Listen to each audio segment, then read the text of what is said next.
Yay! Thank you for joining. I love you. Thank you. So, today, what came to me is concern is attack. Concern is something that's very, very common, and it's commonly associated with love. And from the ego's point of view, and you could say worldly conditioning, the way the world thinks, being concerned is a way to strengthen your empathy, which, yes, it does strengthen empathy, but empathy isn't quite it. Empathy is also coming from a worldly point of view because it's as if you can join someone else in their pain. Okay. Concern, the way it came up for me today, someone shared with me that they have many friends who are on the wrong path. They're taking a hard path. And so the person is saying, they're going through it because they're concerned.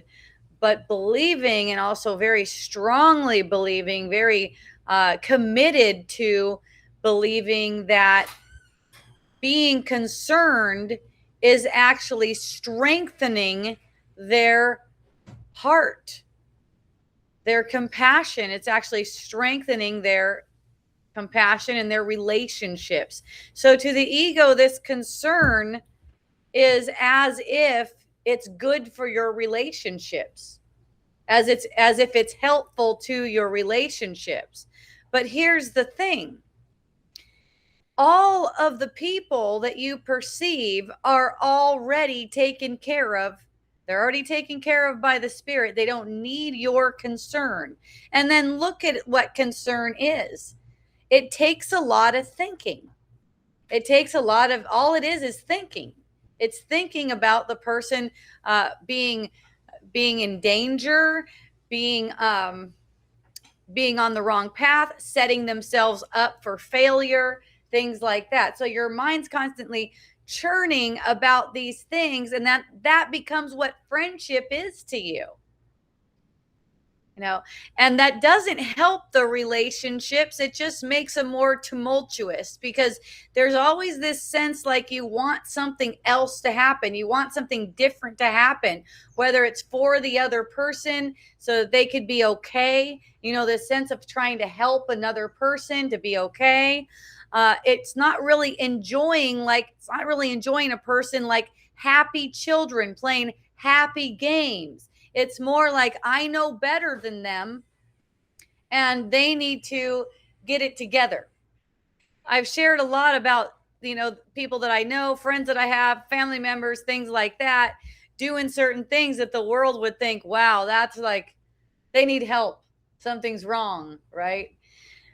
What I notice is if I let my mind go into that kind of direction, for one, it's stress. And a lot of the time, stress goes unnoticed because we just get accustomed to constantly thinking in terms of something is wrong. That person needs to improve. Something about them needs to get better. Now, I witnessed one friend telling another friend, trying to convince the other friend that something was wrong with them. Trying to convince that friend that they had some kind of a psychological diagnosable thing, like, hey, something's wrong with you. You have ADHD or something like that. And the person's getting resistant to them saying that. But the person that's trying to convince them that they have ADHD really feels like they're just being helpful. They're just trying to help. That's concern. Okay. Or you probably have this. You should go get that checked. You should go get help. That's what I mean. It comes in like that. And when you're talking about concern, it might as well be murderous rage. I mean, it is really the same thing. This is what we were talking about last week when we were going over A Course in Miracles text, and it was about innocence is not out for blood, right? So there's these different ways that the ego is really out for blood, but it looks like friendship. So people start getting close to each other, and then they think they can start telling each other what's wrong with them, right? So it doesn't strengthen friendship. It just strengthens the ego. doesn't really strengthen your connection with them through the innocence, through the purity. It just strengthens the ego, which kind of like is between you two. And that ends up being like a wedge in relationships. People still stay in the relationships while they're sour, and they're like peppered. There's some happy parts, but they're peppered with this unhappiness, this discontent with the way things are. And teaching someone to be discontent with the way they are is not a way to get close, be close with them. The closeness really comes from reflecting people's innocence to them. So from my point of view, when someone's telling me and they're defending their ideas that they should be, this is how you do a friendship and you should be concerned. From my point of view, it's just like, yeah, thanks for letting me know, and I just I just stay happy. I don't get concerned about them. Yes.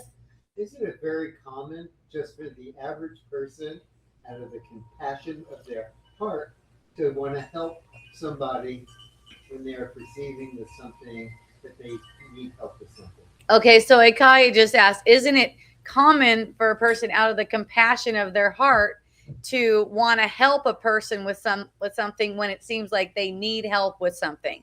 Yes. Okay. So everything, you can say everything comes from love. It just gets distorted because there's this idea of the thought of separation. So it's a thought that something is wrong with someone. And I felt this my whole life. I felt this when people would try to tell me, like they're looking at me like something is wrong, and they try to tell me how to make it better. I could feel it. It's an energy. It's a sense like, discontent within oneself and wanting to project it outward and fix another person. That's really what's going on. It's just wanting to protect. It's just protecting this discontent from you knowing that you're discontent within yourself, and then projecting it outward on another person, and then the desire to help that other person by fixing them. Yes, it's very, very common. Okay. So this idea, like I can help someone to get to be a better person. You were asking me that probably last week. Can't I help someone to be a better person? And that's the most common thing. It's like, here's what's wrong with you, and here's how you can fix yourself. This is not looking past the image to the innocence and appreciating the innocence. It's one thing if you know that they want to know. Like I have some friends that want to know. They're like, Hope, tell me when I'm off track. Tell me when I'm buying into illusion, right? And then it's being invited in that way. It's like, hey, you might be hurting yourself with something like that. It's kind of like being invited in that way. And something comes to mind too. Because I said something to Tony last week when I kept on seeing him leaning over. I kept on seeing him like with his posture just leaning over, and all of a sudden it just came out of my mouth. I go, stop leaning on things. And and that's what I'm talking about. It's like you give me a heart. He's right here. Yeah, he kind of looked at me like, what the fuck? And I'm like, well, I know you want to know. I know you want to know. There's this unconscious thing people do that I notice all the time. They're leaning on things because they're not secure in their own posture. So they'll lean on a counter, lean on a fridge, wherever they stand, they're leaning on something, and I noticed in myself just the way that it came out. And that's all we need to do is just be aware of it. It's not a matter of making ourselves guilty or anything like that.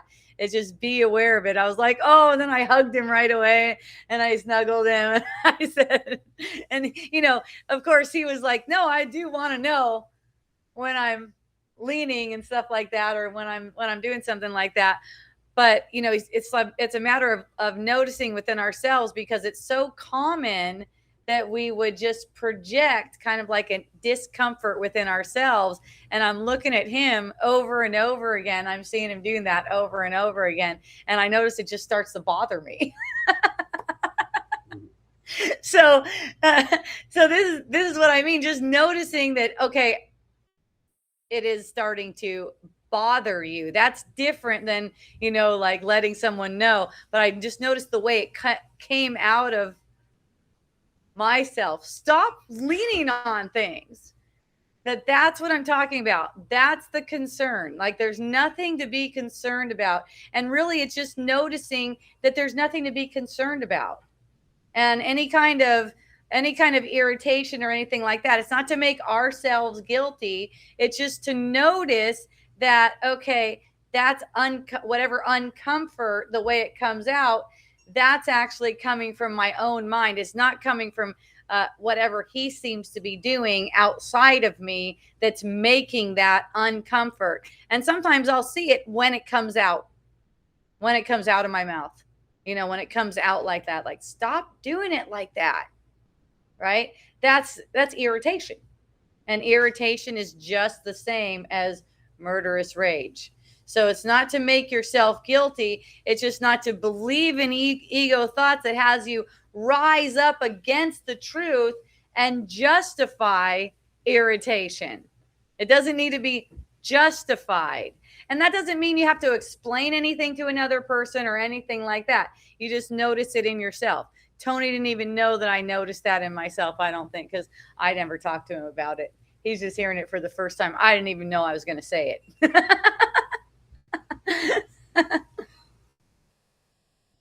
And the more you notice it, the less you're projecting. And this is how it is, though. When we come into these close relationships with people, we tend to see things that they could change to be better.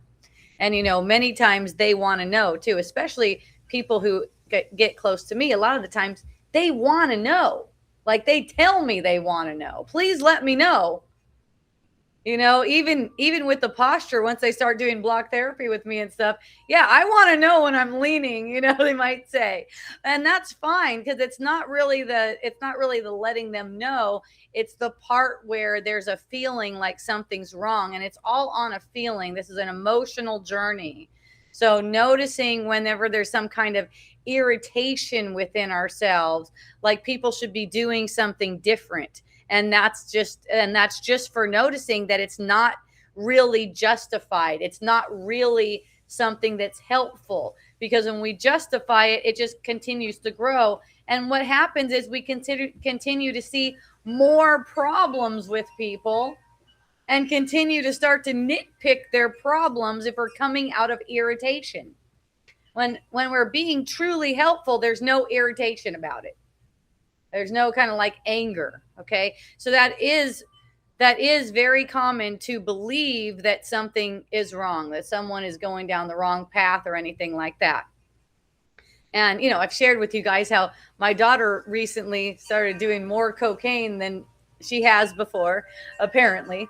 And there's just no cause for concern. She's totally taken care of by the Holy Spirit. Like, there's really no cause for concern at all. And whenever I've shared anything with her, it hasn't been from any kind of irritation or anything like that. At one point she was telling me a story. It was about her boyfriend and stuff like that. And I go, what I notice is you just are more monotone lately. I noticed that there's not that spark. Like, what's going on? Kind of like asking the question like that. But it wasn't coming from irritation. Like, I could tell the difference. There's a different tone. You could see what the tone is. And again, not to make it something wrong. It's just to recognize what it is. And our mind will just go on ruminating if we're not watching it. Even some kind of concern about something in your life. Right? Something in your life, maybe something is hanging, it's not buttoned up, maybe some kind of an issue or a car issue or a technical issue or something like that. It's not completely buttoned up. When your mind goes into that ruminating and watching it and noticing, that's not helpful. That's never going to be helpful. Then you can relax right there. You actually get peace. You return to peace right there. When your mind is ruminating over something and believing that the concern is actually helpful, that's where you gradually start to lose your sense of peace and don't notice it. Right? So if you're focused all day long on coming back to peace, because that's what's going on when you're having perceptions, you're perceiving this world, well, the world of form, you're constantly being pulled out of peace. And even saying being pulled out isn't quite true, because you're having a perception which you are projecting, so it's coming from you, and then you see it, you perceive that projection, and then you decide what it means. Remember, the mind decides what it means. So it's like, you might feel like, okay, what happens if I don't get this money back? Like, for instance, something that came up for me today, I just signed up for a new cell phone service and don't have my old service canceled yet. My old service is in my daughter's name under my daughter's account, and I wasn't able to port it over. So now I have two of them at the same time. So now I'm paying double. Now, I was thinking I'm saving money by going to the second one, but now I'm paying double because I haven't been able to coordinate with my daughter to get her to get me to port me out, get my number poured out, right? So then the sense comes to me this morning, because I asked for this yesterday. The sense comes to me this morning, what if she doesn't do it? What if she just goes like completely silent and I don't hear from her for a while? And that happens while I'm in the block therapy this morning, and I see it and immediately recognize it's not a problem. The idea will come out, well, what if you have to pay double? It's all going to work out, right? It's all going to work out. It's just the way it is. It's like, it's not something to start ruminating over. So what happens in our relationship, and this is how our relationships become rocky, tumultuous. Usually when people get close to each other, they start having more problems, actually. They start having more issues because they have these feelings that are up about each other. So what I notice is when I have that sense like something is wrong and come back to the truth, then there's no projections going on like about my daughter. I know from years back, if something like that would occur to me, my mind would just ruminate because I wouldn't be watching it, and it would go over all these scenarios about how she's doing this and it's so bad and all these kinds of things. But just to let myself rest. There's no such thing as money. That's the other thing. A lot of times money will come into something. It's like, wow, now it's like this. Now I'm out this kind of money. Well, there is no such thing as money. And if you look at it as it's just a play, it's a play of consciousness. It's on a screen and things are just unfolding without you doing anything, actually. They're just unfolding, and we're getting these projections and we're getting these perceptions. We're projecting it into the field, getting perceptions as if there might be a problem. So the mind actually can decide, because the mind's always outside of time. The mind actually isn't in time. The mind is outside of time. That's why they call it the now moment that never changes, right? It's outside of time. It can decide that there's no problem. It can always decide that. And I don't mean spiritual bypassing or something. I don't mean bypassing your feelings. That's what spiritual bypassing is. This is embracing the feelings and recognizing there isn't anything for you to think about when it comes to that thing, except for everything is already solved. Okay, Christine said an upset feeling or disturbance is a grievance, and grievances hide miracles from us. That was a lesson. She's on lesson 77 today. I am entitled to miracles. Okay, so lesson 77 from A Course in Miracles is saying an upset feeling or disturbance is a grievance. Okay, so that's the thing. It's always going to be a grievance, and the ego will tell you that it's somehow good for you to ruminate on a thought like that, like it's going to somehow be helpful. And it's like, for me, I know that all of the solutions are just going to appear to me as they do, whether it means I'm calling AT&T and seeing if I could port my number without her help, or I'm calling the news service and going, never mind, I'm not able to get off the old service. All that'll just come to me when it does. It'll just arise for me when it does. So I don't have to. That's why I can stay in a state of peace. It fluctuates, but it's like the decision is always to come back. The decision is always to come back. And the reason it fluctuates is because we're projecting from a separate self, the separate self that's projecting this world. We're projecting the separate world from. So we're getting perceptions of a separate world. This is not a bad thing. It's actually the means for undoing the thought of separation for the whole mind, for everyone, you could say. That's a means for undoing the thought of separation. So I'm always like, hooray, whatever I see. You look at it, it's always fluctuating. The thing is, the more you come into the peace of God and be willing to stay in the peace of God, no matter what arises, the fluctuations aren't taking you way off center. You're not going way off center because you're noticing these smaller things. And even though the smaller ones are just the same, they're on the same level as what I'm saying, murderous rage. So a little irritation is just the same as murderous rage. But look at this. If you're not going that far, you're only going to irritation, you're not fluctuating that much as far as how you feel. You're still feeling close to God. You're still feeling very close, right? And you're recognizing that even that little irritation, the reason why you know that it's the same as murderous rage or extreme terror, okay? The reason why you know it's the same, because you know that it needs to be forgiven. So it doesn't go unnoticed. That's the reason. You're barely being pulled off of your peace, let's say.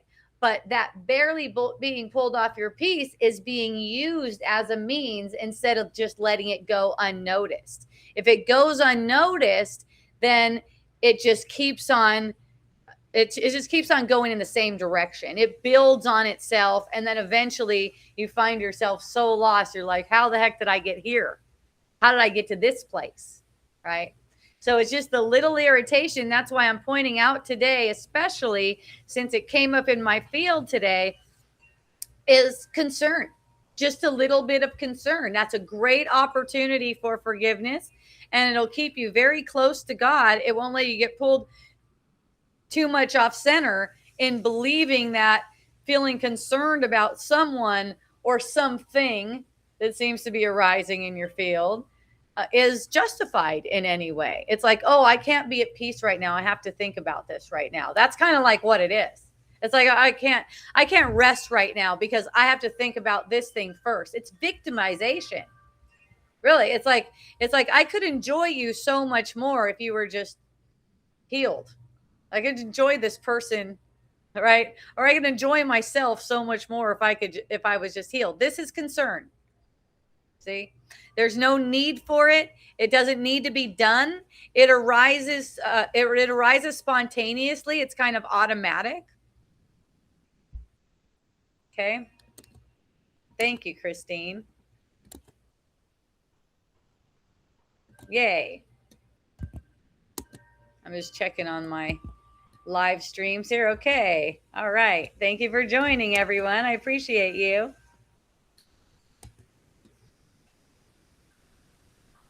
What's that doing? Okay.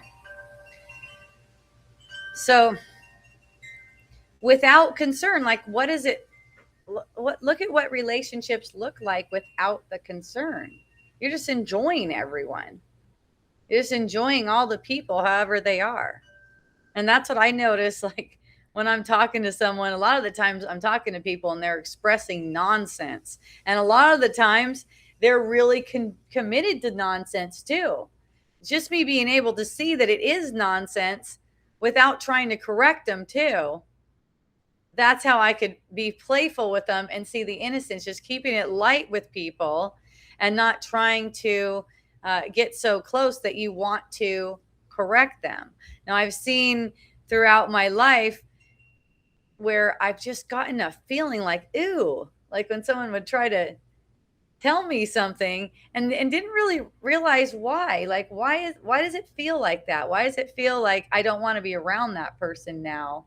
Because they want to try to correct me. They want to try to tell me something. This is way before A Course in Miracles for me, or any of this understanding. Now when people try to correct me or anything like that, I have a good time with it. It's not a problem for me at all. I think it's great. I think it's so cute. But I would feel this kind of like ew, and not know why. But that's the reason, because it's coming from a dissatisfaction within themselves, and we can feel each other. So when we feel dissatisfied within ourselves, we get these kinds of reactions from other people too. I noticed, for many years I'd be on Facebook arguing with people, and it came from that sense, like I need to be helpful by trying to correct them, trying to correct how they see things, and noticing for myself when someone will come on like that, aloha, someone will come on like that and just make a comment in a way that seems to be like it's trying to correct me. I'm like, oh, I know that. I know how that is. I've been like that before. So then I can reply to them really lovingly, like taking care of them, because I know it's coming from a dissatisfaction within themselves. So that keeps me from also being defensive, becoming defensive. So when you raise another person's defenses, that's how you know that you have expressed dissatisfaction within yourself. Like when you're trying to be helpful and you raise another person's defenses, that's the concern that I'm talking about. There's this sense of the ego's always trying to be helpful, right? It believes that this way of being helpful is going to actually help the person and possibly deepen the relationship too. So listening to the Holy Spirit is a totally different thing than listening to the ego. The Holy Spirit isn't trying to be helpful. You don't need to try to be helpful. The Holy Spirit is automatically helpful. So there's no trying involved at all. It's just a matter of listening, and listening to what is truly helpful. It's like, let me be truly helpful. To be truly helpful is allowing you to kind of like step back. It's almost like you feel your self-identity, your personal identity stepping back and letting the Holy Spirit just speak. In that, you're calm. So what I'll do is I'll watch my body's energy field and notice if it gets into any kind of trying. Trying has a particular tone to it. Okay, trying to help, for instance, that has a particular tone about it. The Holy Spirit's helpfulness feels way more playful and relaxed. Right? And it's not a matter of you getting it perfect, you being perfect all the time, doing it perfect or anything like that. Notice your opportunities. Notice your forgiveness opportunities, right? Just see where you're like overreaching. You're trying to be the one to be helping the other person instead of just letting yourself relax and be along for the ride. That's really what it feels like. It's like you're just relaxed and along for the ride, and there's no need to be helpful. Like you could see it. It's kind of like the energy field is either almost leaning back, kind of like laying back and relaxing, or going forward. It's almost like a forward movement where it's trying to be helpful. Okay, we get that a lot when we're talking about kids. The parents are always trying to help the kids to do things better and to do things differently. That's how I got really tuned in to what it feels like to be truly helpful and to be trying to be helpful, what the difference is between those two. Because I could see the sense within myself of just moving forward, and also the reaction in them, even getting a reaction from someone, to make them confounded, like, is something wrong with me? Is anything wrong with me? Whenever someone asks me something like that, I'll be like, no, nothing is wrong with you. You are perfect just the way you are. And if I said something that made you feel like something was wrong with you, I was wrong about that. That is not the case. You are totally perfect as you are. Nothing needs to change about you. And that's true all the time. It really is, because even the person that we're perceiving is not who we are. And when we believe that this person that we're perceiving is somehow deficient, then that's because we're identifying with the person that we're perceiving. That's what I notice. We're identifying with that person that we're perceiving. Look, the person that's being perceived is going to come across as an idiot a lot of the times. That is a common thing, is for this person that's being perceived to come across like that. It's like you bless that perception. They don't have to get better. You don't have to get better. They're all you anyways. When you're seeing a person and it seems like they need to get better, it's all the idea is that you need to get better, and you don't want to see that, so you're projecting it outward. And that can get kind of sticky in circumstances where, like for me, I lead a class where we're playing a video from Block Therapy, and I'm looking at my friends, and my friends a lot of the times want to know what's being cued, and a lot of the times they're not in the position that's being cued, so I'm real careful with that, to be like, okay, you guys, that's not really what's being cued. Like where you are right now isn't being cued. But the fact of the matter is, wherever you want to be is fine. It's all really fine. In case you want to know what's being cued. And sometimes it'll still be taken like, I'm doing it wrong. It's such a common thing for a person to take it like, I'm doing it wrong. And it's like, no, you're not doing it wrong. It's just that if you want to know what's in, and just tell me. If you don't want to know what's being cued and you just want to do your own thing, just tell me.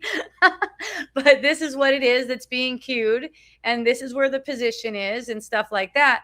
And I'll see how it just fluctuates. And sometimes I'll be called to just not say anything, just let them be in the position they're in and not say anything about where to go. So it gets kind of sticky when you're in situations like that, but still, listening to the Holy Spirit is always the same. It always feels the same. Are you attached to them looking the way you want them to look, them being in the form that you want them to be? I know with my kids, there seemed to be attachment. I went through raising kids for a long time, so I got to see a lot of different progressions. There was a time when I was just really, really strict. Like I just wanted my kids to just perform and do the things that the world thought that they should do, go to school, do their homework, all these things, get clean, brush their teeth. I mean, and it went all the way to the opposite of all that stuff too. It was just like, oh, you don't want to brush your teeth? And the thought would come in my mind, oh my gosh, what if they don't brush their teeth? And I'm watching, the thought, it's like, what if they don't brush their teeth? What if they get cavities? And it would come back to me from what I learned from an unschooling mentor that I had. She asked me, what's your problem with that? Right? What's your problem? And so I'd look at my problem with them not brushing their teeth, and I just kind of investigate, what is my problem with that? Okay, what if their teeth get all rotten? Okay, then they need to go to the dentist. And then the dentist is looking at me and says, did you make them brush their teeth? And I'm like, no, I let them do what they want. And then I'm being looked at like I'm a bad person. Okay, that's one of the problems that seemed to come up, right? So it's self-shame. Another apparent problem was it would cost me a lot more money in the long run if they didn't brush their teeth. So I'm just like noticing the apparent problems that are coming up. And still, the guidance wasn't there to make a person do something that they didn't want to do. I'd already done that. I did that with my daughter when she was growing up. Make a person do something that they didn't want to do, and noticing how that hurt within myself, right? So I would just let them not brush their teeth and notice, wow, there's a lot more peace when I'm not making them do something, whether their teeth are brushed or not, whether they take a shower and they're stinky, whether they do their homework, whatever it is. When I'm not trying to interfere and force a person to do, even though they're a kid, to do something that they don't want to do. It's just a lot more peaceful. And my relationship with them is a lot more close. It's not this relationship where there's one who's in authority and the other one who has to obey. That's a totally different relationship. And that's how it is in the ego mind too. The ego wants authority over you. The ego wants to express its authority. This is what you should be doing. And then if you're not doing this, okay, but I'm going to shame you. I'm going to say you're not good enough all day long until you get that thing fixed, until you stop that habit, right? Until you learn how to be a better person, for instance. This radical kind of acceptance where you don't have concern over things in the world. You're just allowed to be completely free. You're just allowed to be just exactly as you are, letting things play as they do. So another example, you could definitely come across as concern. Tony and I have not been drinking coffee for a while. That just fell away for both of us. It wasn't really like we're not going to drink coffee. We weren't Ikahi too. Apparently that happened for Ikahi too. So, and we didn't even know we both did that until we both like, yeah, I'm not drinking coffee. Oh, me neither. So the other night we were out and I was like, what sounds good is Sambuca and coffee, alcohol and coffee, right? I haven't been having any alcohol either, apparently. Well, seldomly. That's another thing I want to talk about. The attachment to avoidance. But so Tony goes, yeah, but I'm not drinking coffee, something like that. I'm not drinking coffee right now. And I go, well, you're not really doing anything. It comes back to that. You're watching a show. See how we tend to get stuck on, but this is the thing right now. This is what I'm not doing right now. And we're not really doing anything. We're actually just watching a show. We're actually just watching things unfold. And so as we watch things unfold and recognize we're not making any choices, not on what we drink or anything. We're not making any choices. What I saw is these habits fall away as habits, as in, this habit of seemingly drinking alcohol night after night, smoking spliffs day after day, all these different habits, a lot of them just kind of like, hey, those went away. That's weird. But they could come back. It's not saying they can't come back. See? So recognizing that you're watching a show, and then you can actually be like happy children. Oh, I'm not making any of these decisions. It seems like we are, because if we start shaming ourselves and going, yeah, but we're not doing that right now, then you may find yourself making the decision and asking the waitress for something else besides. We ended up getting decaf coffee, apparently. When it was nighttime, we were both kind of like, we don't really want to jolt right now. Do you have decaf? Yeah, okay. Then that sounded really good. So when you're going off of inspiration, everything is just playful and fun. And you don't have to be avoiding anything. So letting habits fall away as they do and noticing, oh, those fell away. Oh, well, that feels really good. And noticing that feels really good. Still, we don't have to start to control ourselves. Right? We don't have to start to control ourselves. So yeah, I related that to Tony and he goes, yeah, that just feels really good. How we don't have to do anything about it. We're just watching this play unfold and we can enjoy whatever it is, whether we're having the coffee or not, whether we're having the alcohol or not, we can just enjoy the play and notice how you feel. Really just notice how you feel. Right? If the next day you notice, you're not feeling as good, just notice that you don't feel as well the next day. But then don't blame it on the substance from the day before. It's not to blame it on that substance, because how you feel also comes from your mind in the moment. When you blame it on the substance, that's where you have this resistance with it. You really have this, you just notice without coming to any conclusions. Notice without the conclusion that alcohol made me feel this way. When you're noticing how you feel without the conclusion, even your seeming choices are going to be congruent with your joy. They're just naturally going to be congruent with your joy. Okay. So it's like noticing without blaming. You see what I mean? You can't, if you blame the way you feel on something you did last night or some substance or something like that, then you're automatically setting yourself up for more seeming cause and effect, worldly cause and effect like that. But it's really the whole thing's running off of your emotions. The whole play is like running off of your emotions. So if you're getting, and everything's emotional. So if you're blaming something that happened before for how you feel right now, that's an emotional thing. Okay. So then you notice how it feels. You just notice without trying to come to any conclusions about what things mean in the field. And then it'll just be allowed to continue to play out for your joy. Because whenever you feel any kind of uncomfort, anything like that, it's all caused by a thought. It's not caused by a thing in the field. It's a mind that's powerful to make illusions. It's not caused by something in the field. So just note, but the cause and effect do seem to be at play at the same time. The thing is, you don't have to manage that at all. You're just noticing, and that's it. Okay. So it's really playful like that. And you can be playful with everything that comes up. Any kind of decision is just like, oh, what is the most joyful to me? Do I feel inspired toward that?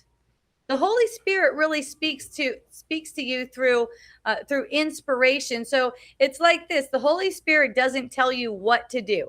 The Holy Spirit doesn't tell you order the decaf coffee with sambuca in it. The Holy Spirit doesn't talk like that, right? The Holy Spirit just shows you the true thoughts that agree with the truth of who you are. And that's that you're perfect, you're innocent, you're not making those choices, none of those choices matter, things like that. Now, whatever choices you do seem to make in the field, notice if they're coming from inspiration or from fear. That'll tell you what's going on. That'll tell you what voice you're listening to. So if you're making fearful choices, kind of like you're clammed up or you're trying to sacrifice or get something in the future, just notice this is meant to be a playful game.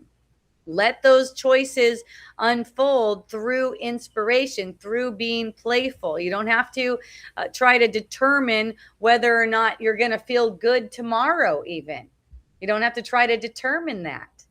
You know, it's this whole thing can be totally joyful and playful, all for your enjoyment as you're undoing these thoughts. And see how it comes up just so simply like that, like you're sitting in a place and it seems like you actually need to make a choice. No, you just need to make a choice between love and fear.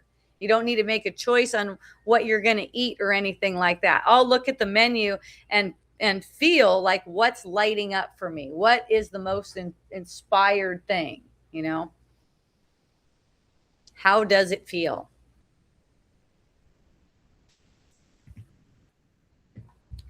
So another thing that's been coming up in my field has been this attraction to avoidance. That's another form of sacrifice, an attraction to avoidance, trying to avoid things that seem like they would be harmful, let's say, trying to avoid them. So that sets you up. I've seen it many times, even with people who are, let's say, on cocaine. Right? They try to avoid the cocaine. And what I see is that's what actually makes people do it to a point where it seems like it hurts them because they're trying to avoid it. They're trying to not do it. People get involved in AA and Narcotics Anonymous and try to avoid things. And what happens is they end up doing something else that seems to hurt them. Nothing in the field can actually hurt you, but when you're avoiding something, when you're avoiding anything, it's telling your mind that the cause and effect that's set up in the world is really true. That's what it's telling your mind. And that's not really true. Good or bad, something good or bad. Like, let's say you take supplements. I find myself taking supplements, and it seems like I'm really good at protocol. I seem to take my supplements every single day. Now, when I seem to miss supplements, which seems to be very rare right now, when I seem to miss supplements, that's how I'll recognize there's a forgiveness opportunity, because the mind will come in as if something's wrong. Now you've gotten off of your protocol. See, even something good can be like that. So even whether it's good or bad, something seems to be good or bad in the field. If you're avoiding, if you're avoiding something, you're making it as if cause and effect are true. And if you're feeling like you have to do something, and you're pretending like you have to do something to have the good effects too, that's also the same kind of thing. We don't need to avoid anything. And here's what I noticed, because earlier on, my whole life, when I would try to eat well, I tried to avoid certain foods. I try to avoid things that I seem to like donuts, right? Like candies, stuff that I think is going to hurt me, right? And once I stopped trying to avoid anything, I mean, first I just found myself eating anything. And I found myself having a habit of eating sugary things every day, eating chocolate every day, and then just didn't make an issue of it, didn't make it into a problem. Just always noticing how I feel, but not blaming it on anything, right? Eventually, at a point, all those things, those seeming things, the things that seem to be messing up your diet or whatever, they just became unappealing to me. It's very different from avoidance. In fact, I found myself a couple weeks ago, someone gave me a muffin, right? It was a little muffin. It was really small. And I just looked at it and I go, all right, sounds good. I'll try this muffin. I'll try this out. It's just like, in the moment, it was just joyful to eat the muffin. And I ate the muffin and I was like, yeah, that's just not something I feel like I just don't feel attracted to it.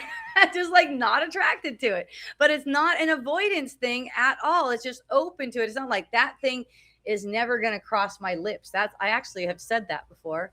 I'm not letting something, like kind of like what Jack LaLanne was saying. If it tastes good, spit it out. That's that attachment to avoidance. It's like as if certain things in this world can hurt us. I've seen people be like that with AI. That's another one. No, AI is bad. I'm not touching AI. I've seen people be like that with Wi-Fi service. Some people they can't really go anywhere, it seems. Because anywhere they go, it's Wi-Fi everywhere, I've had people tell me they are living in a metal container, one of those shipping containers. I guess the metal helps, I don't know, to avoid the Wi-Fi in the world. And they stay away from Wi-Fi all the time. And I'll be like, oh, really? I seem to be in Wi-Fi 24/7. Like, it's on when I'm sleeping. It's always going. And they kind of like look at me a little bit confused, because I look pretty healthy. I'm in that thing and I'm happy. I'm in that thing 24/7. It doesn't seem to be any kind of problem, right? So this avoidance, we set ourselves up like this to be avoiding things in the world, avoiding places, avoiding particular people. That's not listening, because it's saying you know better. That's not listening to the guidance in the moment. And again, how does it come? It's inspiration. The guidance comes on inspiration. But when the guidance comes on fear is avoiding things. Fear is trying to avoid certain things. Okay. Another one is canola oil. Like, I don't go and buy canola oil and stick it in my house. Okay. Some people might hear me say canola oil and it's like, what's the problem with canola oil? Yeah, exactly. Well, I seem to know some worldly knowledge about canola oil not being a good oil for the body. Apparently it doesn't emulsify in the system. So I don't find myself like going to the store and buying canola oil. Now, am I trying not to eat the canola oil. No, not necessarily. Like when I go out to a restaurant and I'm ordering something, it may have canola oil in it. I don't know. It could. Once in a while, I might feel inspired to ask them, what kind of oil are you using? But this avoidance, this as if things in the world are so harmful that I have to try to avoid things, that's also making our body real to our mind. And when we're making something real like that, when we're making our body real, we're also making threats real. So it's as if things in the world can threaten us. So see, there's concern for the body like that too. You see how concern is coming back around, because that's concern for the body, where you're trying to avoid certain things. You're trying to imagine that there's things in the world that can attack your body. But the only thing that can attack your body truly is your own mind. And even the apparent choices that you make where it seems like the thing harms you, it's really only your mind that's attacking your body. And that's all that's going on. That's all aging too. And that's what leads the body down the path towards death too. It's this mind that's saying that this body is vulnerable to things in the world, or that there's things in the world that can help it. So it's kind of tricky because it looks that way, right? It totally looks that way. Like for me, I find myself taking supplements, and seemingly it seems like the way I eat, it seems like it's really helpful. It wouldn't be like that for everyone. I mean, everyone doesn't think that. For instance, there's lots of vegans and vegetarians around here. You know, I was going around the festival, Sunday festival at the lawn yesterday looking for meat. I was saying, man, I'm looking for meat in all the wrong places. Everywhere I go, there are vegans around here. Where's the meat? Right? And it seems like these things apparently help us, and certain things apparently hurt us. But it's our mind that really makes the decision to see that none of these things actually have any effects. They're only seeming to have effects. And we're not even making a choice in whether we do these things. And then the seeming effects are playing out, it's on one level. So yes, it seems like when I eat the way my eating protocol is, where I have a protein shake in the morning, and then eggs later on, and then some yogurt with some fruit later on, and then something meat later on. It's like basically pretty protocols, like four different meals that I apparently have throughout the day seem to be pretty protocol, and they seem to be making certain effects. But the mind decides that those effects that I'm perceiving actually come from the mind. It doesn't actually come from the things. And I'm just kind of like watching with amazement. It's like, wow, it's amazing. I just seem to have the same protocol every day. And it's just noticing, oh yeah, that feels good. Just noticing, oh yeah, that feels good. But if it changes too, like the other night, they threw in some decaf coffee and Sambuca in there. Notice when it changes too. And also notice how you feel. For myself, I didn't notice any different. I still felt awesome. Right? So if you're shaming yourself, and I have experience with this too, because I have been very protocoled and also believe that these cause and effects were really true. And when I believed the cause and effects were true, that was pressure on my mind. And when it was pressure on my mind, I would have to have days where I would just like need to eat all kinds of things. It's almost like you're hurting yourself with food. It's almost like you're just like gorging and having a bunch of a lot of, for instance, like Starbucks to start out with. And where can I get more to fill this hole, to fill this lack, to fill this sense like I've been deprived, to fill this sense like I've been sacrificing so that I could get what I want in the world. Do you see the difference? So it's like if there's this sense that that the cause and effect are really true and the pressure is on you, it's like you can't even maintain. You can't maintain the thing.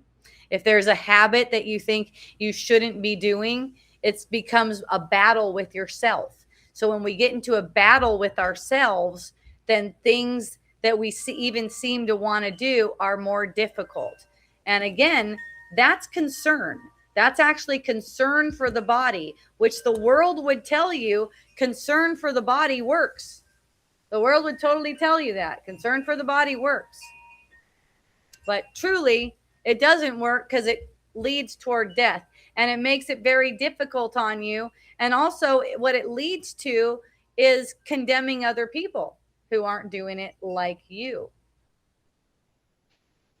There's also concern for animals. That's how a lot of what veganism and vegetarianism has to do with is this. It's like it's ethical, quote unquote ethical. It's concern for animals, out of concern for animals. So it's this idea like if you're not eating animals, then somehow you're doing something better. You're doing something nicer, kinder, something like that. Well, here's the thing, you guys. When you do agriculture, lots of animals have to pass away. Okay? Lots more animals have to pass away when you do agriculture. They're just smaller. And even if you're not doing agriculture, let's say all you eat is stuff that falls off trees. The tree gave it, you ate it. The plant dropped it, you ate it. Just walking around. It's a killing world. That's how it's set up. Don't worry though. Nothing is dying. Truly nothing. Nothing is. It's not like that.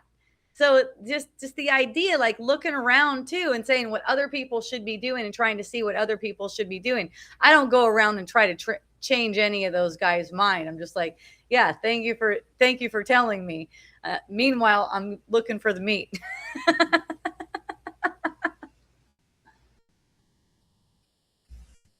And there's all kinds of debates about it and stuff like that. There's no reason to get into any of those kinds of debates. No reason at all. It's just all given us, as humans. If you're manifesting as a human, okay, you're the one that has a choice. Nothing else has a choice. Animals don't have a choice. Plants don't have a choice. They're just manifesting for us. The humans, we have a choice. We have that choice between love and fear. Nothing else has that choice between love and fear. Okay? Everything on the earth, the planet, whatever you want to call it, there's nothing here. It's given us so that we can make the choice. It really is given us so that we can make the choice. The sense that things are dying, they're in pain, all that kind of stuff, it's not really true. It isn't really true. Humans are making a choice between love and fear. That's what's going on. And that's what the whole play is for humans to make that choice, because humans aren't really humans either. If you're manifesting as a human, you're given that choice. You're the one who has the choice. You're the one who's making it up. You're making the animals appear to be here. You're making the plants appear to be here. Nothing is really here. Okay, they're manifesting for you. Nothing is really dying. There's really nothing to be concerned about in the world. There's the world itself, being concerned about the world itself. That's another one. There's this idea that we should try to save the world, save the earth, make it a better earth, make people more caring, better stewards of the earth, things like that. This is pressure on your mind. It's an attack on your body. It's an attack on bodies. You don't have to have all this kinds of stress. The earth is doing just fine. It's perfectly reflecting a mind. Okay, it's perfectly reflecting a mind. It's not ever in any peril. It's not ever in any danger. I've heard that if you look at a big city like New York or LA or something like that from way up in the sky, and I've seen it too, it looks like a disease. All right, it looks like a disease. But it's reflecting a diseased mind. It does look like a disease, but it's just reflecting a diseased mind. So it's kind of like trying to fix the mirror, right? You can't fix the mirror. It's reflecting something. So what people will do is believe that if they could just make smart cities, for instance, I don't know how that's fixing anything or anything really, or wipe out all of the cities and make it into just regular land again. It's a mirror. That's not how it gets changed. War also, it's a mirror. We're at war in our own minds. We're at war with ourselves in our own minds. And it can come across very subtle. I've given you guys several examples about that today, how it can come across so subtle. This concern thing, being concerned about the earth, being concerned that it's not going to go right. I was talking to a friend yesterday who was telling me about how the prices for rent are so high. You know, apparently the prices for rent are around $5,000 for a 3-bedroom house, like a regular 3-bedroom house. In a lot of places, it's around $5,000. This is what I heard. I don't know. I have not been paying rent, but it's around $5,000 apparently. And that seems to be very cumbersome. From the person I was talking with, she was saying, it's too much. $5,000 is just too much. And I go, well, why do you think $5,000 is too much? And it's like, we don't make that much money. And then I hear where the blame is coming in. So it's always blame that's causing something like that. And, you know, that's coming from concern. Like something can be too much. It's just going to wipe us out. We're not going to be able to survive. We're not going to be able to buy food, stuff like that. So the concern and then the blame, and it's the governor of that state, the governor, whatever the governor is doing, he's doing something wrong. She had a derogatory name for the governor. It's California. She called him New Scum. I go, oh, whoa, wait a second. I hear that. I hear that. And, you know, she goes, they're Satanists, though. They're Satanists. I'm like, I'm not disagreeing with you. Okay? They're Satanists. They freaking do satanic rituals. I have said that before, okay? Yes, they do satanic rituals. They're Satanists. They really believe that controlling the people and controlling perceptions is somehow helpful. But the thing is, why there's no cause for concern? It doesn't affect you. It does not affect you. What? How can you say it doesn't affect me? They're making policies, and it definitely seems to be affecting me. The policies they're making are directly affecting how much inflation is going up and how I have to pay this rent now. I'm like, you are locked into a belief that you've been practicing. This is all that's going on. You're locked into a belief, and it's as if what someone else is doing can actually have an effect on you. It cannot have an effect on you. Nothing anyone else does has any effect on you unless you say so. Then your mind is making it as if they're having an effect on you, but they're still not. They're still not doing anything to you. See? So when you have concern over your life, how your life is going to go, how are you going to make it, there's going to be someone to blame or something to blame, some kind of circumstance, something that justifies your being concerned about how you're going to make it or how your friends are going to make it.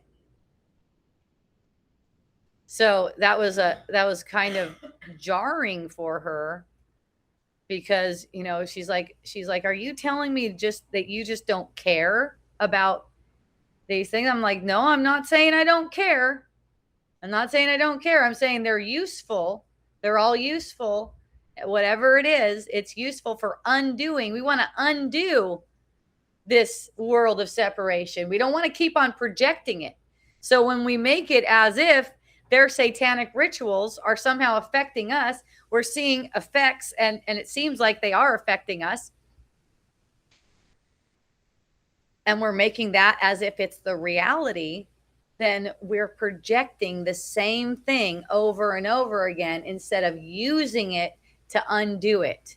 Using it to undo it looks like this concern really isn't justified. There's no way that something that another person seems to be doing, something outside of myself, is possibly affecting me, good or bad.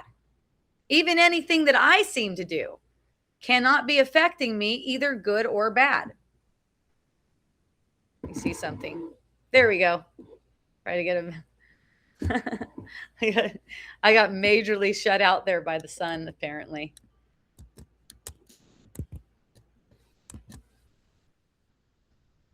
So my friend goes, okay, that's going to be my homework then. That's enough for me right now to have to look at. My idea that this political person, and of course it's also a matter of thinking that the people on one side, she called them socialists, the socialist people are doing it wrong, and then the people who are not socialist, that's the Republican side, Republican, Democrat, same thing, are doing it right. It's the same. Most of my friends, at least when they're vocal about it, think that the Republican side is doing it wrong. This one thinks that the Democrat side is doing it wrong. It doesn't really matter. It's just that believing that one of those, either of them, any of them, can have an effect on your life. That's the part that hurts your mind. And again, that comes from concern over your life. You need to take no concern over your life. You're sustained by God and only God. That's the thought system. That comes from the thought system of the Holy Spirit. This is the thought system for the truth, that you're only sustained by God. There's nothing in the world that can harm you. There's nothing in the world that can touch you. When you're aware of that, then anyone can be in power. Anyone can be doing any kind of satanic rituals. You're not turning a blind eye to it. You're not saying, no, they're not doing satanic rituals. Look, the World Economic Forum, they started off with a satanic ritual. Okay, that's how they do it. They do satanic rituals. The Super Bowl, they're doing a satanic ritual at the Super Bowl. Okay, it's this belief like we can benefit, like they can benefit from controlling everyone's perception. It's silly. It doesn't make any sense. It's not something to be afraid of. Being afraid of something, actually, it starts out as a little bit of concern. It really does. Really, it starts out with a little bit of concern for yourself. I was watching something from the World Economic Forum. Forgot how it came across my feed, but it came up, and I'm just looking at the people. Even like the way they're dressed and stuff. It's like, hey, we're in a satanic cult together. You know what I mean? They're like, it looks funny, and they think they're in charge, and they think that pretty soon, we're not going to need a phone to hold a phone in our hand because it's all going to be implanted in our brain. So this is the kind of thing that people get scared of. And, this comes from, again, concern over your body, concern for your well-being. There's nothing here to be afraid of. Even if they hold you down and implant something in your brain, okay? Even if they seem to do something like that, you still have the choice between love and fear. That's all your power. That's where all your creative power is. You still make that choice between love and fear, okay? Let's say I seem to be loving the way I'm eating right now. And let's say, a thought occurs to me, well, what if I really don't have the resources? I'm going to Sri Lanka. I don't even know what their food is like over there. What will I be eating over there? Right. And will I still have the I still have the means going forward? That's something that comes into the mind all the time. It's like, take no concern, zero concern for what you'll eat or drink or how you'll be or what you'd be able to afford. That's a big thing. That's why you're able to be controlled, let's say, by something that seems to be outside of yourself. You're really being controlled by your own mind. It's still not controlling you. Nothing outside of you is ever controlling you.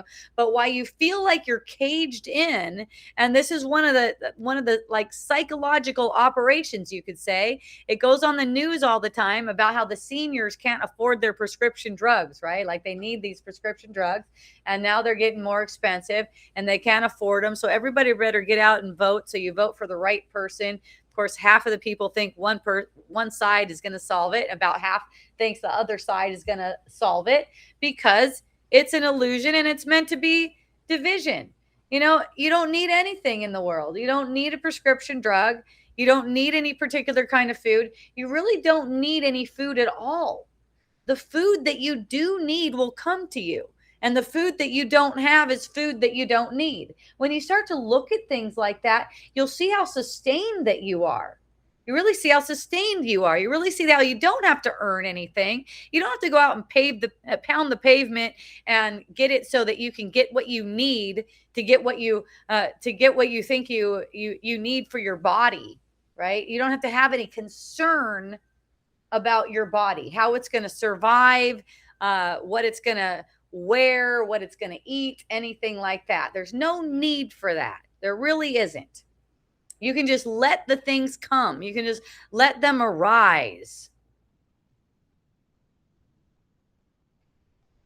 I like the saying that I've learned from you, which is really simple. And if you just remember it, I am sustained by the love of God. Yes, that's actually from A Course in Miracles. Yeah, it's one of the lessons. Caillou said he really likes a saying that he learned from me, which I learned from A Course in Miracles, and it's I am sustained by the love of God. That's one of the lessons in A Course in Miracles. That I believe it's lesson 50 from listening to Ben Bigelow's song, because that's the last thing he sings in the first 50 lessons. If you want to listen to the first 50 lessons of A Course in Miracles, you can look it up on Spotify. His name is Ben Bigelow, and he does an album called This is A Course in Miracles. He's got the first 50 in one song. And in fact, I took that song and I sent it to someone on Fiverr, and I paid him to make it into a YouTube video so that if you're ever at karaoke, you can sing it at karaoke. Because I wanted to do that. So it starts with nothing I see means anything and ends with I am sustained by the love of God. It's a great song. all he does is all 50 lessons. Yeah. I'm sustained by the love of God. So I don't have to have concern about anything, and everyone else is sustained by the love of God. So it doesn't matter how close I am to a person. I have one son. One of my sons doesn't like to take showers very often. He's 18, and sometimes I hug him. I'm like, "Ooh, damn, that's ooh." Right? I have no concern about it, right? And that's just from practicing over and over again. Of course, people of the world are going to be like, "That's not right. You should have concern. You should be telling him that he needs to get clean. I mean, gosh, he isn't even circumcised. What if his dick gets infected or something like that?" It's like, we will just approach whatever it is at the time that it arises. We're fine. I remember back, when he was younger and people would tell me, "Your son's uncircumcised. Don't you have to like pull that thing back and clean it?" I'm like, I don't know. I don't think so. I don't think he'd be very happy about me doing that.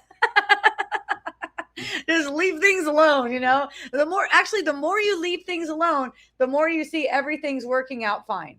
Everything's totally fine. What I noticed, I didn't make him brush his teeth. His teeth look great. Okay. Maybe if he ever does want to go to the dentist, then he might have to get some fillings or something. I don't know. If he ever does want to go to the dentist. There's just no need for being concerned about anything in ourselves or anything that's going on, because that's really a distraction. It takes our mind out of the decision that we have to make. And that's the decision between love and fear. That's really the decision that we not only have to make, but we are making all the time. Like all the time, like every second, we're making a decision between love and fear. And we're getting distracted away from our decision that we need to make with concern, okay, about how things are going to go. How's our investments doing? How's our weight? You know, It's the innocence that Tony said it's the innocent. It's the innocence everyone lost. So being concerned and living in concern is being apart. It's kind of like being apart from your innocence. It's covering it up. It's saying, I cannot be like an innocent child right now. And that's why Jesus would say in the Bible, Jesus would say, you have to be like a little child to enter the kingdom of heaven. What he was talking about was innocence. And enter the kingdom of heaven, that's right now. You can only do it right now. And you cannot do it while you're holding any kind of concern. See? So the more you let people be as they are and recognize concern when it comes up in yourself, it's very common. And so many people are just agreeing that we should be concerned. Okay. So my friend that was calling Newsome said that this is going to be a challenge because she's got a handful of friends that all believe the same way, that this guy's ruining their lives, that nothing's going to get better until, they're hoping that he gets assassinated or something, just like a lot of people are hoping that Trump gets assassinated. They're hoping that something happens to him so that they don't have to suffer under his rule. And the thing about the people that we set up to reflect back to us our beliefs, we set that up. And it's not like we have to get into any arguments with them. It's not like that. It's just noticing within ourselves, like, it's okay. Let them be concerned. Let other people be concerned. A lot of the times when people hear me talking about stuff like this, they're thinking of it for other people. They're thinking of other people hearing what I'm saying and other people understanding what I'm saying, so they don't have to deal with their concern. Let other people be concerned. Let other people, and just look at it like this.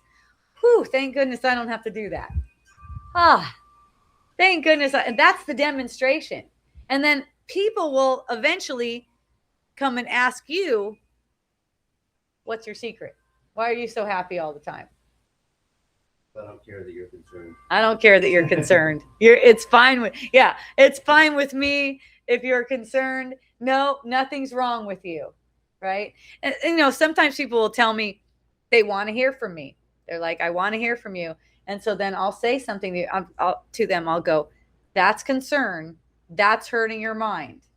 And then if they reflect back to me, no, they're going to keep this, then they're not going to hear from me. Okay, thanks for letting me know.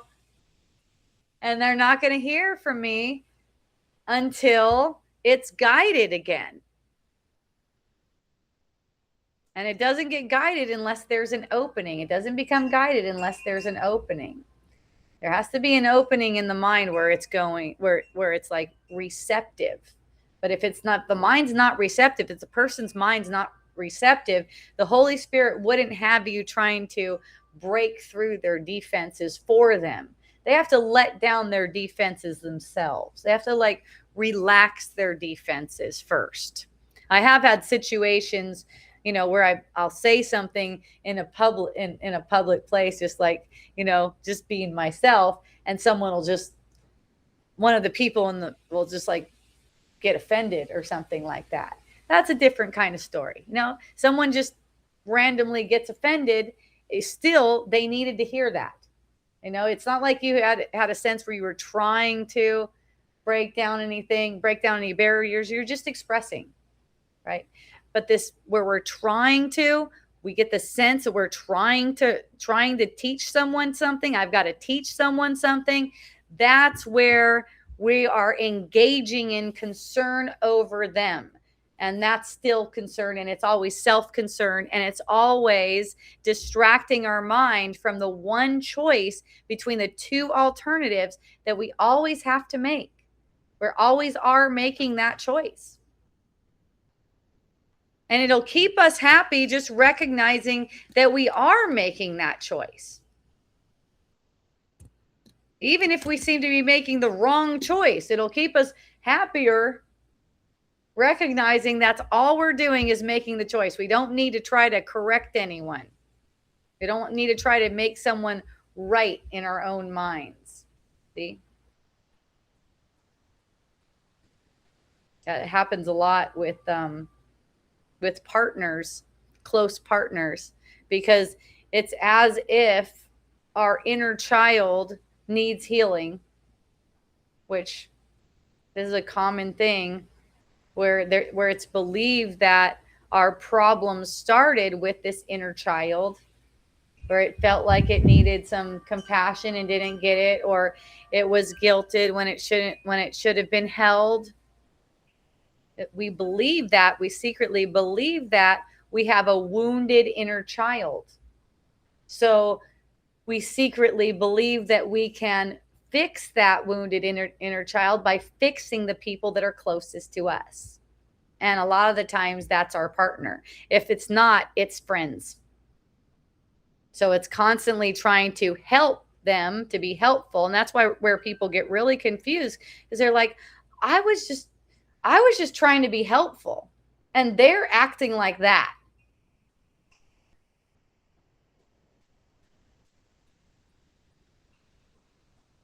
That's the ego trying to be helpful.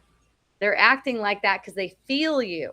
They feel you trying to correct your inner child by changing them.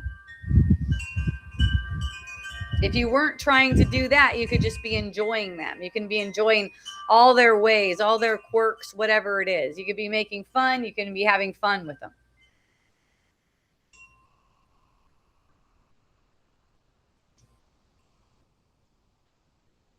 We're asked to undo this world by being like happy children, playing happy games.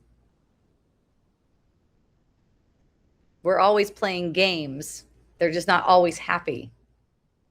A lot of the times they're mad games or mean games or victimized games. I had one friend who wanted to talk to me for a while, but he kept on playing this game like it was hard to talk to me. So I was like, oh, okay, that's cool. I'll watch that play. And then eventually I was like, hey, if you want to talk to me, here's the thing. I like to join with people in truth. I like to join in truth. I don't like to do fearful things or avoidance or inconsistency or stuff like that. I like to have like a relationship that's like joining in truth and being sweet to each other, consistently loving, stuff like that. I'll know when the purpose of the relationship has changed. I'll know it. So then the next thing I know, we're on a phone call. And I'm like, congratulations. Congratulations, you got to talk to me, right? And I'm like, we're meant to play happy games. And he's like, it's all games, isn't it? Yes, it's all games. We're meant to play happy games. We're not meant to be afraid of each other, afraid of what's going to come of our conversation. We could just be light and we could be happy. When we become afraid of each other, like, we have to make it heavy. This is what you did to me. This is what I did to you. No one did anything to anyone. That's what I see. No one did anything to anyone. Trying to make it like someone did anything, keeping the past like that, it's hard. Of course, there's going to seem like there's trouble between us. But, it's like looking at it like, what am I making? Just look at it from your own perspective. What am I making this mean? What I'm perceiving, when I'm perceiving of the past, what I'm perceiving of this person, What am I making it mean right now? And how does it feel? And then we can just interact. We don't have to hold things. We don't have to try to correct people. We don't have to try to control how they're acting. I noticed that with my kids, where there was a sense like, I don't want this to get out to the public. I don't want them to say anything. I know this is very common in my family, where my parents would say, don't tell people this thing. Right? So I was like, I don't want to be like that. And I went through a period where I wanted to tell my kids, don't tell people about this. Something, whatever it was that went on in our household, it's not coming to mind right now. And I'd actually feel the fear of people knowing, then let myself feel the fear of people knowing without trying to control whatever someone says, like, don't tell that person this. Don't tell them I said this, for instance, right? Feeling the fear and letting that control mechanism just fall away, and recognizing we don't have to be afraid of anything. We don't have to be afraid of anyone's perception. That's another area of concern for our reputation. We don't have to be afraid of whatever anyone's perception is. What if I'm recorded saying something that I didn't want other people to hear me saying? Great. Because there's a sense of fear that my reputation, other people's perceptions of my image is going to be disparaging. Great. Then I could feel that. I could get that sense of fear. And that's where the undoing goes. See? There's no reputation worth saving. That's another thing. That's another area of concern that doesn't need to be. This just does not need to be. Go back to being like a newborn baby. Think about being like a newborn baby. You don't even know any of this kind of stuff. You don't even know any of this. You don't even care what you look like to other people. You don't even care what your mom is doing. It's like you don't mind what's going on in the world. You don't mind if people are Satanists. You don't even know. That's the thing. That's what we have a benefit of. We're not like newborn babies in terms of we can perceive things that seem to be going on, and we can actually use it to undo the thought of separation. Babies can't do that yet, right? Because they haven't developed the perceiving mechanism to the point where they can actually make an assessment in the world. And it seems like something is threatening. They can't do the forgiveness yet. So that's why there's a building of the ego. There's a period of building of the ego. So you build this sense of concern. You build the sense of concern, so then you can use the concern for actually undoing the whole thought of separation. So it's like you start out as an innocent baby because you don't know about the world yet, right? That's what I mean by that. We're all innocent, but you don't know about the world. Then you gain this knowledge about the world. The gaining the knowledge about the world is a good thing, because then you can use that knowledge to undo the thought of separation that makes bodies in the first place, that makes death, that makes aging, sickness, conflict, all this stuff. So by gaining that knowledge, now you have something tangible that you could use to help undo the thought of separation. Basically, you can bring on the salvation of the world this way. By your apparently knowing stuff. You're not knowing anything, but that's what gives you something tangible that can be used for undoing the world. It's very useful. So it's not like something's wrong. It's not like something's wrong with it. We want to seemingly know.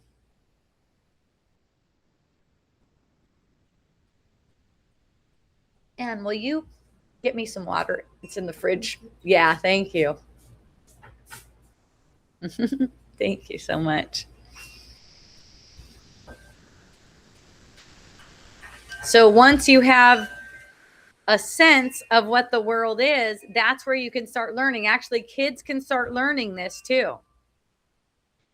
Like instead of going to school and being conditioned in the world, like how to do math and all that kind of stuff, that's fine. If kids learn how to undo the world, start undoing the world, they'd be very happy. They'd see how to be happy. They'd see how to use their knowledge, their concern over themselves, over other people, over the planet, things like that, to actually undo the thought of separation and be so much happier.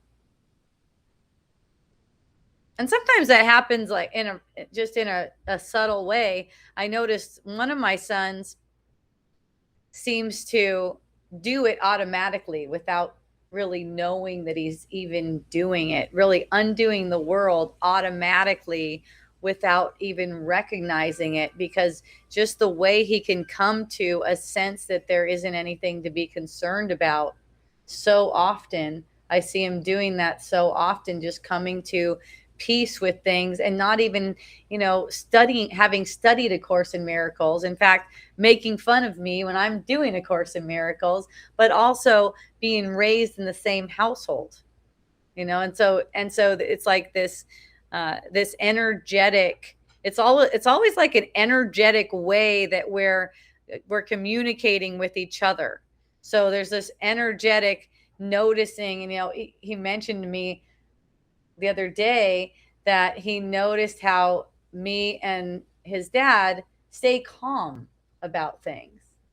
We just stay calm about things. So he noticed that he can stay calm about things, and he notices that there's something different about him in that he can do that. He doesn't let things become a big problem, and also doesn't get into victimization like other people do in the world.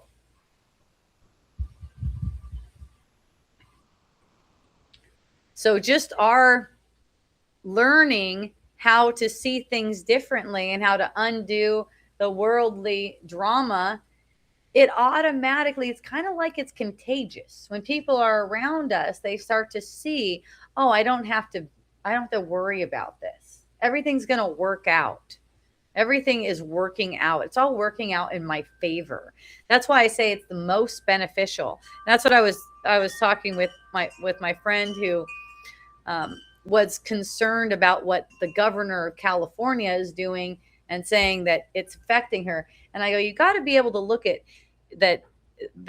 him and what he's doing as maximally beneficial for what you really want to do, and that's undoing the world. And she's like, how can I do that? And it's like, it's a choice you make. It's your mind. You make the choice that no matter what it is that you see, it's beneficial. That takes all the power away. That takes all the power away from everything. So if you watch the news will tell you that certain things are dangerous, certain things are threatening. And then if you recognize that the news is telling you that, trying to program you, all of a sudden the news becomes the danger. It becomes threatening. But if you look at all those things that the news is telling you that are threats and that are danger, and you go, that's the most beneficial. I'm so glad that I know that it's not like I'm glad that's happening. It's not like that, but you're glad that you know that that's the most beneficial, because you could use it right now for undoing the thought of separation. Even a thought occurs to you that there's people being raped. There's people being raped right now, apparently. There's people being killed right now, tortured right now, apparently. The thought of that doesn't always cross your mind. But when it does cross your mind, that's an opportunity. See? It's not like, oh, I'm real glad people are getting raped right now, so I could have this opportunity. Okay? It's not like that. It's more like, as soon as my mind goes to perceiving something like that, even if it's just a thought that crosses my mind, that's giving me an opportunity. I'm going to take that as an opportunity. The thought crossing my mind that someone's being raped, for instance, is maximally beneficial because I can use it. Okay? The manifestation itself, it's a reflection of a sick mind. So it's not like I'm glad it's happening. I'm glad I know it's not really happening. It's actually a reflection of a sick mind. And, yes, the suffering seems very real in the moment, especially to the person that's being raped, the person that's being tortured, whatever, anything like that seems very real. So I want to help them, right? I want to help them. I want to be the most helpful I can possibly be. The most helpful I can be is using the perception as a means for undoing. And to use the perception as a means for undoing, I need to see it as beneficial for that. If I'm not seeing it as beneficial for that, how can I use it? If it's not beneficial, if it's a threat, I can't use it. I'm not able to use it because I've already called it a threat. I've already made it real. I've already made someone into a victim. See what I'm saying? So anything and everything in the world is meant to be used for undoing the world. And it's tricky to an ego mind, not to you. You don't really have a problem with this. It's just identifying with an ego. It's as if you would be uncompassionate if you looked at everything as being beneficial. That's what identifying with an ego does. It's an identifying with ego thoughts. It would say, no, you have to be angry about this. How will your anger help them though? How will that help them? If it's all emotion, if it's all caused by emotion, how will your anger about it help them? No, it's your peace that helps. It's your peace that helps them. So this is how it looks when you get a perception of something you don't like. Okay, war, rape, torture, any of those kinds of things. And it could be just concern for a friend. Concern that a friend needs to go in and have their mind checked, their brain checked or whatever. Could just be that. Any of those kinds of things. This is an opportunity for you to see that there's no cause for concern. There's no justification. There's no true justification for concern. Concern says that it's not beneficial, that the perception you're having is not beneficial, but it is because of what it's reflecting.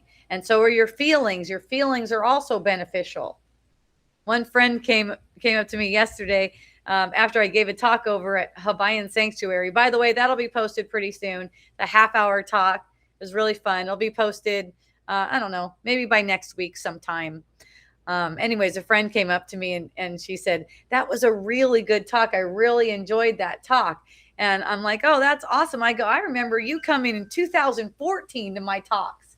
And she goes, yeah, something you said back then really triggered me. And I didn't come back anymore. She said, you were saying that emotions don't matter, that feelings don't matter. And they really do. They really do matter. And I go, yeah, I agree with you. And I think back then I just didn't know how to articulate it very well, and now I have 12 more years under my belt. I can articulate it better.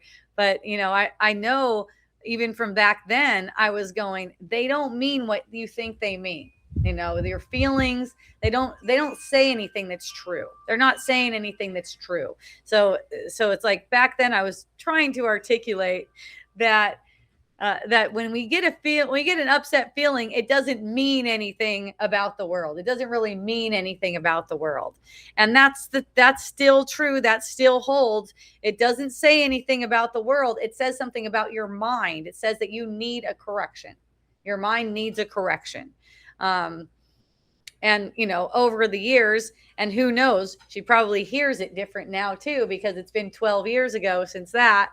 And she probably hears it different too, that yes, we get these feelings, and yes, they are ultimately important. It's good to know how we feel, because if we feel anything less than grateful, which concern is one of them, when we feel concern, for instance, it's a sign that our mind needs a correction. And it could have a correction if we're willing to be corrected. The thing is, we're usually unwilling, not usually, when we're not practiced. The common way is to be unwilling to have a correction. So when there's an upset feeling, what the ego will say is something's wrong with the world or something's wrong with me. Nothing's wrong with you. Nothing's wrong with another person. Nothing's wrong with the world. All it's saying is your mind needs a correction. That's all an upset feeling ever says. So now it's like really clear that that's what it is. That's what it means. So my friend earlier today who got the sense of concern about other friends and said that it was a good thing, it was a good thing to have concern over friends, is thinking that because he has this concern, it means that he needs to do something. It means that there's something for him to do. And that's why it's stressful, because it's taking a feeling and saying it means something about myself. Something's wrong with me. Something's wrong with another person. And that's stressful.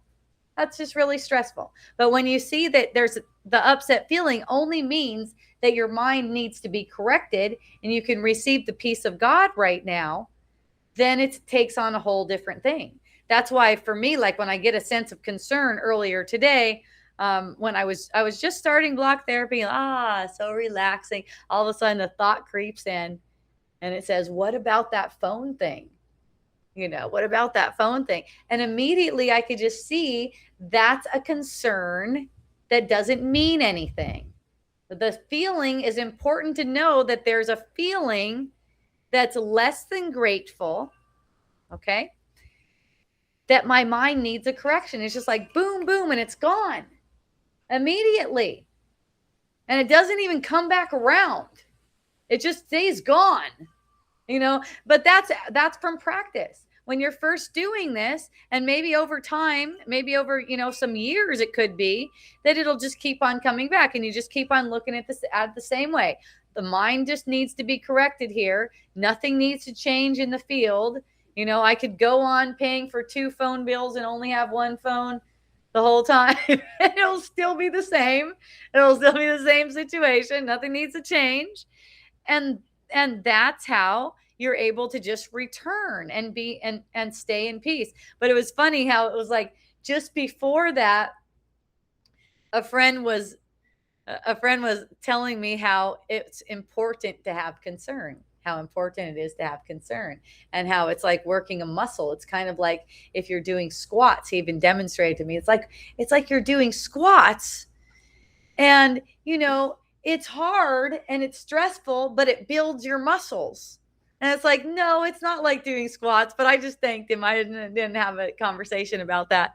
But it's like, no, it's not like that. You're actually building a muscle that says concern is good, and you keep on going down that road and you never get the release. And that's what I see too in this friend. And he would even admit too, his mind is wild.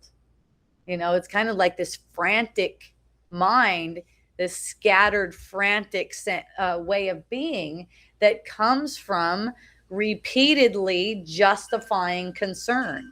So it just becomes more and more frantic. So then I see a couple minutes after that, concern arise in my own mind. And I'm like, oh, I know it. I know what that is for. And even the temptation to become concerned over him. So I saw him a couple hours later, and he actually asked me, "Am I okay?" And I go, "You're great. You're perfect just as you are." A few hours before that, there was like all this certainty that I'm concerned and it's right. And then a few hours later, it was like asking me, "Am I okay?" And I'm like, "Yes, you're perfect."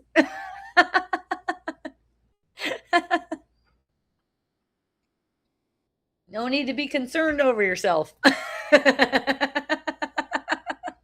Unless you want to. I'll let you.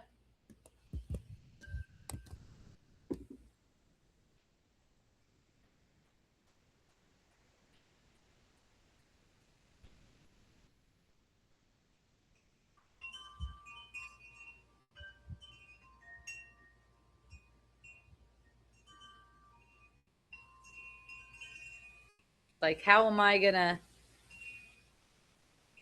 be happy unless I'm willing to see what's making me unhappy?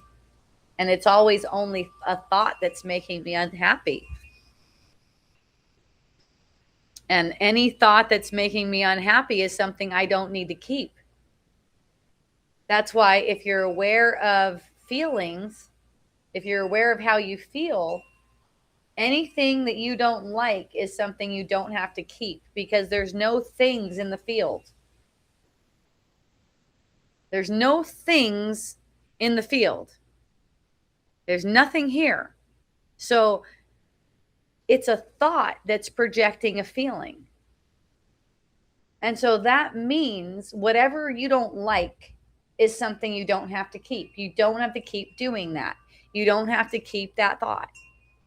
And then you can be liking everything because it's only your thoughts. You can even like what you seem to dislike in the field. What you seem to dislike in the field actually becomes likable. It's likable that you dislike it because it's only in the field. See, and when you know that your dislike in the field isn't causing you to feel anything, then you can enjoy that apparent dislike in the field. Because it's like, it's kind of like I like meat and I don't like peas, for instance. I like that I don't like peas. I like that I like meat. It just doesn't matter. Those two things, they're the same to me. But the sense that something is threatening to you, that's a different kind of not liking something, isn't it? It's as if something is wrong. That's a different kind. Don't like a certain personality. You may seem to not like a certain personality. I love it when I seem to not like a certain personality. I don't feel like I need to push that personality away. It's fun for me. Because it's like seeing that personality is actually coming from me. It's an aspect of myself that I seem to not like. And I can get a feeling that I don't like it without trying to change it. And without trying to push it away. It's like, oh, what fun. I feel annoyed, for instance. I don't have to keep that. It's a thought about the personality. It's not the personality itself. It's a thought about the personality that would make me feel annoyed. It's not the person themselves. It's not them. So when I see that it's not them, I can play with them. And the sense of annoyance seems to not come around very often at all because of the willingness to play like that. To the willingness to see that it's an aspect of myself that I'm holding a thought about, like something's wrong with it. So that's another thing about letting people be themselves and not being concerned like they have to fix themselves. Like if you could only be less like this. I told one of my friends yesterday, I go, you're kind of bitchy. She's like, yeah. And I go, I like that. She's like, thank you for liking that about me. Most people seem like they don't like that about you. I like that. No, it's so endearing. I like it. It's like you can see these little things that you have, seen as a problem before becoming like, oh, that's endearing. You're kind of bitchy. She's like, yeah, I'm an entitled queen. And I'm like, yes, I see that about you. Okay. I seem to not like my personality quite often. Okay. So this is a person saying they don't like their own personality. I hear you. From time to time, I get that about myself too. And that's also one of those things, like you don't have to keep that thought about your personality. That's the thing. You don't have to keep that thought about your personality. Look at it this way. Your personality is most beneficial for awakening your mind. It should be exactly the way it is. Sometimes I'll find myself saying something and I'll go, why did I fucking say that? Right? Why did I? And that's the opportunity right there. It's not me trying to fix myself. It's not me trying to make myself any better, but that is the actual opportunity. That's why I find myself liking myself and other people so much, because I'll use that opportunity. It's rare that this happens because I've used that as an opportunity a lot. So it's rare that it'll come up. I noticed it yesterday.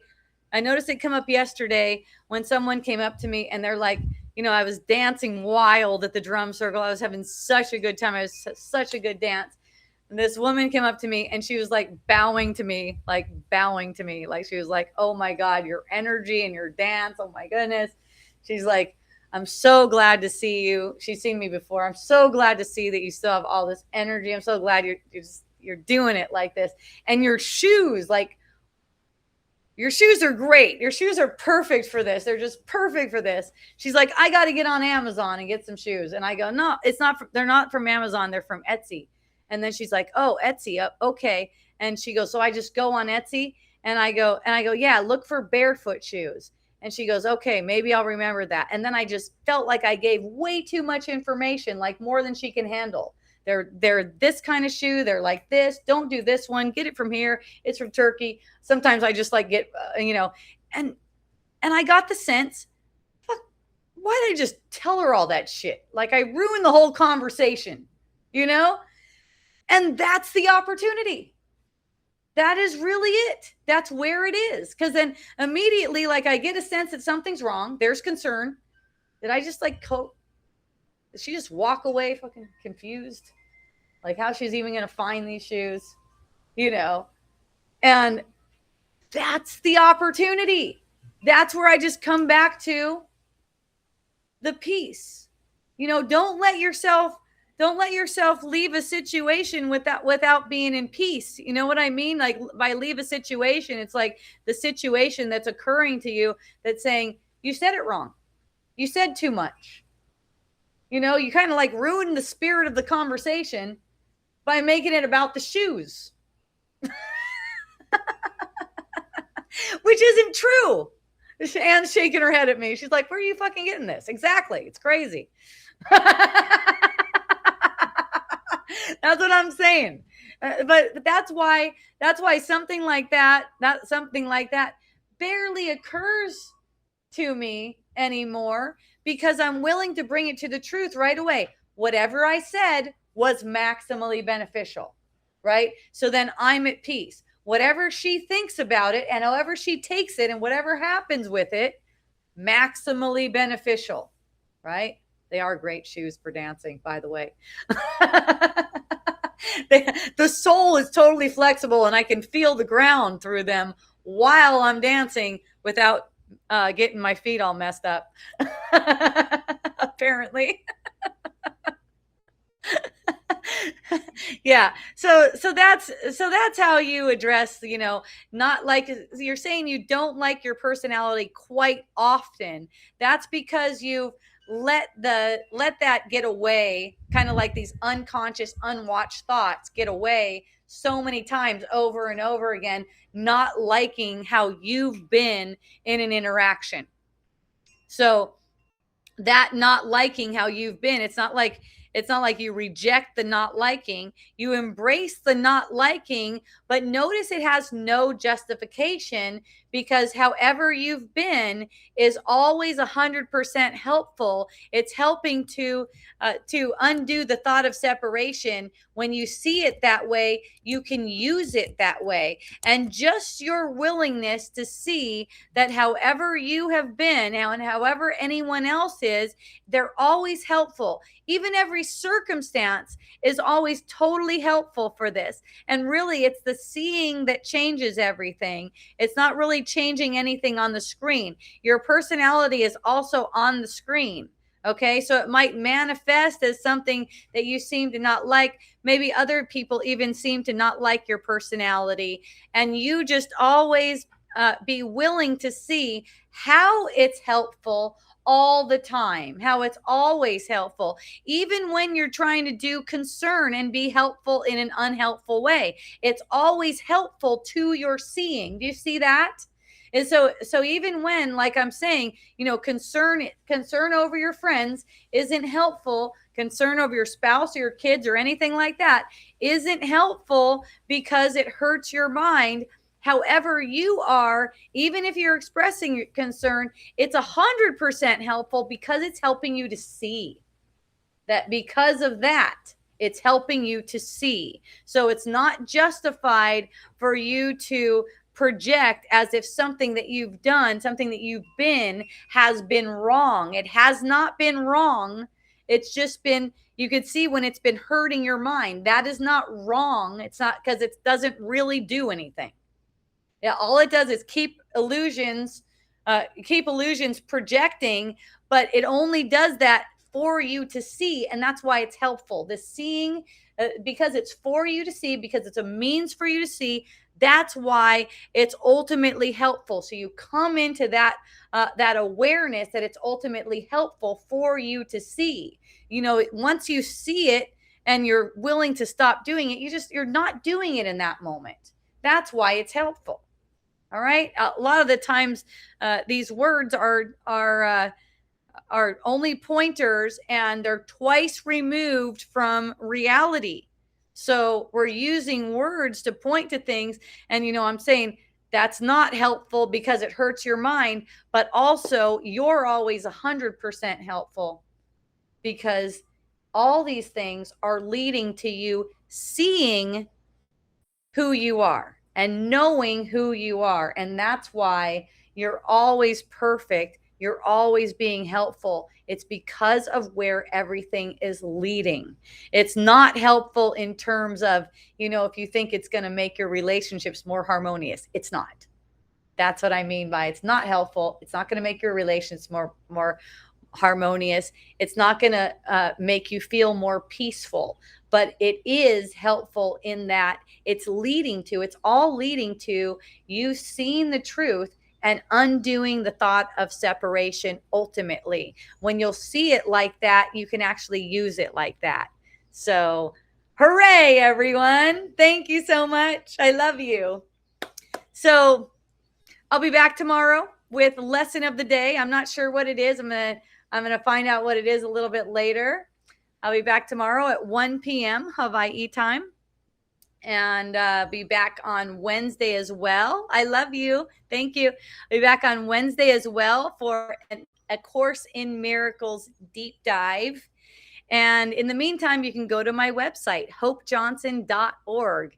Check it out. There's lots of resources there. If you want to hook up with Spotify or any of the podcast stations, the links are there. If you want to join me live, the links are there to join me live too. And if you'd like to donate, thank you to everyone who donates. I really appreciate you. Thank you so much. And if you'd like to donate, I do this completely off donations. You can go to my website, hopejohnson.org. There's a donate tab there. And yes, thank you. Until tomorrow, mahalo, aloha. Oh, thank you, Brittany. Yay, Kalama. Ahui ho. Woo. Yay.